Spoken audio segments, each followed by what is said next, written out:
60টি বর্জনীয়র 1 number, বিলম্বে ইফতার করবেন না কখনো। 1 নাম্বার, দেরি করে ইফতার করা নিষিদ্ধ। ইহুদিরা দেরি করে ইফতার করে।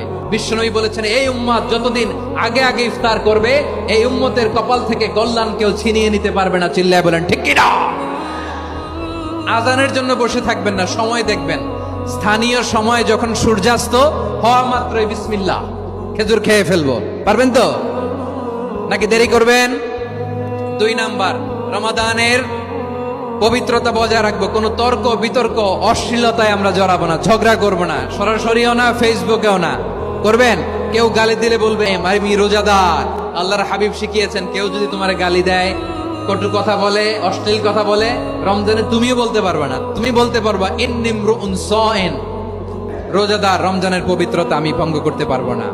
অশ্লীল নাটক সিনেমা আমরা দেখবো না। 3 নাম্বার, আমরা মিথ্যা বলবো না। বিশ্বনবী বলেন যে রমজানে মিথ্যা কথা, মিথ্যা কাজ, মিথ্যা সাক্ষী ছাড়তে পারে নাই, তার না খেয়ে থাকা, উপবাস থাকা দিয়ে আল্লাহর কিছু যায় আসে না।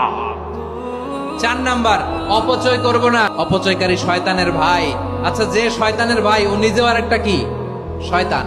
অপচয় করব না। 5 নাম্বারে, লোক দেখানো ইবাদত আমরা করব। লোক দেখানোর জন্য নামাজ, রোজা, জিকির, তেলাওয়াত, দান, সদকা এগুলো করলে আল্লাহর দরবারে এগুলো কবুল হবে।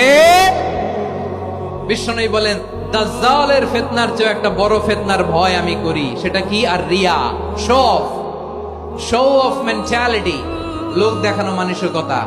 এটা থেকে আমরা বিরত থাকবো ইনশাআল্লাহ। 6 নাম্বার, অনেক গুরুত্বপূর্ণ, ব্যবসায়ী ভাইয়েরা।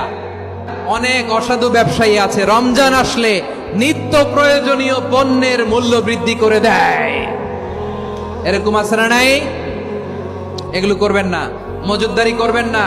পণ্যের কৃত্রিম সংকট বাজারে করবেন না। আপনি লাখ টাকা কামায়া ভাবছেন যে রোজাদারদের কষ্ট দিয়ে ধনী হবেন।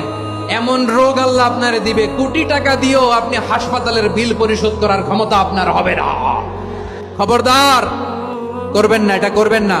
নিত্য প্রয়োজনীয় পণ্যের মূল্য বৃদ্ধি করা হারাম, পণ্যের কৃত্রিম সংকট তৈরি করা হারাম, মজুদদারি করা হারাম, রোজাদারদেরকে কষ্ট দেয়া হারাম। এটা করবেন না।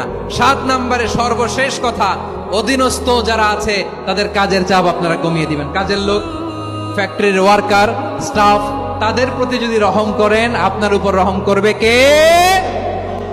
এই পবিত্র রমাদানের 7টা বর্জনীয় মনে রাখা যাবে তো ইনশাআল্লাহ?